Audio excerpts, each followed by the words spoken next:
Good afternoon. My name is Heather Reynolds, and I'm the CEO of Catholic Charities Fort Worth. Thank you for being here today. I asked you to put yourself in the moment when you last had to fill out a form and provide your emergency contact. When was it? A hospital visit, a child's school form? And did you really pause to think about who you would put, or was it a quick decision, like a spouse, a parent, or a friend? A few months ago, I attended a funeral service. It was for 6 people with 6 different stories. There was a crowd of mourners.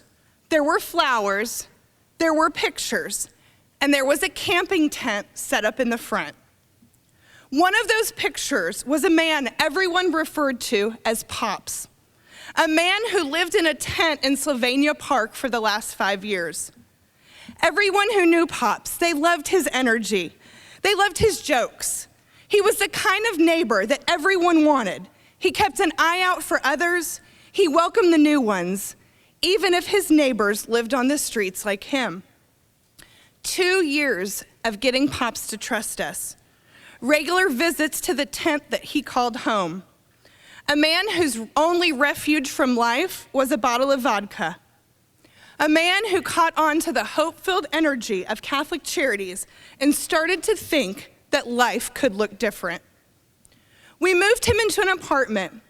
We took him to treatment. We supported him in the coming months. But this story did not end well. Pops. Well, one day Pops was found by apartment maintenance, dead in his home. And who was called? His emergency contact, his Catholic Charities case manager. There is something deeply sad that our case manager was his emergency contact. And there is a whole lot to be said about how this agency serves people by who Pops scribbled down on his housing application when he made his emergency contact decision. We sat at our funeral service for 6 of our homeless clients who died this year.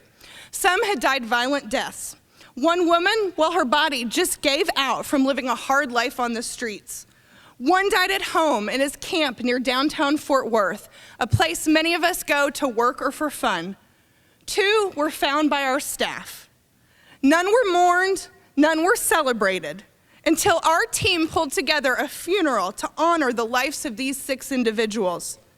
The simplest of services, a vase of 6 roses, a camping tent to symbolize these clients, and a crowd full of Catholic Charities staff who sat in solidarity, crying softly and holding steadfast to the belief that these lives deserved not to be forgotten. How do we serve at Catholic Charities? With undeniable compassion, whether it achieves the level of success that we wish it would or not. And why do we serve? It's our moral obligation. We believe in the dignity of every person we encounter. We believe that our community will only be as great as its weakest member. We believe in utterly destroying poverty. We believe that poverty is the enemy, and it destroys dignity, it destroys families, and it destroys life. It is our job to fight back. We want to end poverty, and we hold tightly to the belief that it can. With the Porter family, it did. Mr. Porter had worked in the oil industry and was laid off 6 months before finding us. The family was days away from being evicted, just days away from joining Pops on the streets. We started our hope-serving ways with assistance and continued with intensive coaching to help him find a well-paying job, to develop a budget, to reduce their debt, and develop a plan to save once employed. After a few months of help, this family succeeded. The Porters arrived for their appointment one day with the good news that Mr. Porter had been offered a job. Our staff crowded around them in the lobby to congratulate them. With shining eyes, Mrs. Porter, one by one, embraced each of our staff in a giant warm hug, whispering her thanks that we helped and that we cared. Mr. Porter's work with us resulted in a job paying $47,000 a year. The family is saving, they are secure. They're continuing their work with us until they cross the finish line of being able to withstand any setbacks that might come their way. How do we serve? With undeniable compassion. Why do we serve? Because we believe in eradicating poverty. And the Porter family is proof among thousands of other stories that we can and that we do. But who do we serve? People. People who are no different than you and I. People who want to go home tonight and have a roof over their head. People who want to work hard and earn a living for their family. People who want the same thing for their children as you and I do. The veteran, the homeless, the broken family, the working poor, the child who is with us as a result of a war-torn world. The Catholic Charities story is a story of over 100,000 faces we help every year. So many people that we could fill the TCU football stadium more than twice. Put yourself there and think about how small you feel on a sold-out game day. The stadium twice filled is who this agency serves. How do we serve? With undeniable compassion. Why do we serve? Because we're destroying poverty. Who do we serve? People just like you. But what do? We say yes. We say yes to the 70 children we took in because their parents were killed in overseas war. We say yes to the 89 people that received life-changing services from physicians so they could go back to work. We say yes to the more than 300 people we helped find living wage jobs this year. We say yes to the 90,000 rides we provided to people to help them get to work.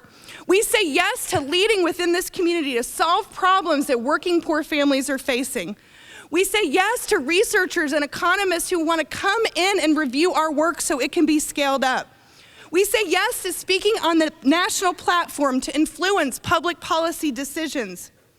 Most importantly, we say yes to the working poor who deserve so much more than getting lost in a broken system.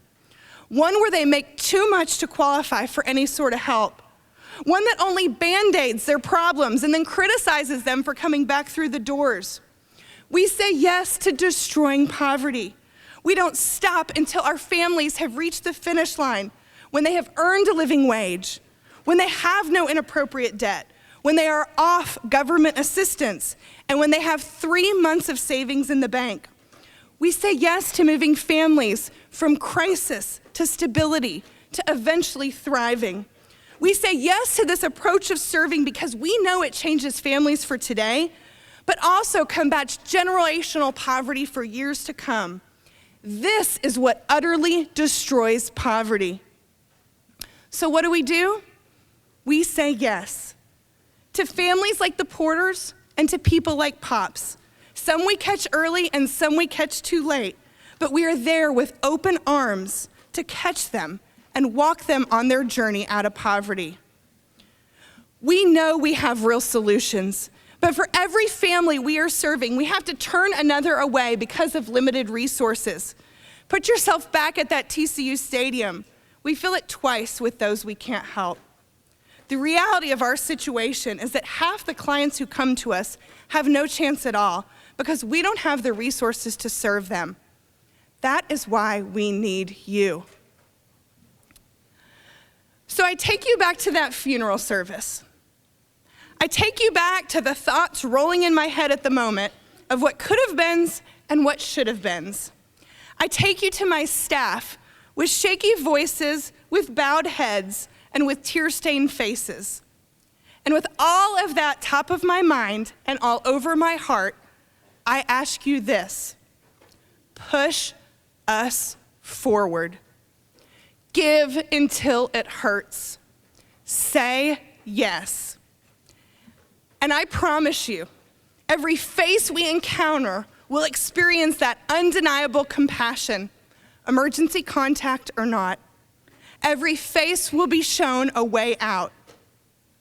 There are many reasons why. There are many faces, there are many problems. Our one solution to utterly destroy poverty. Your Catholic Charities is ready. Please join us. Thank you.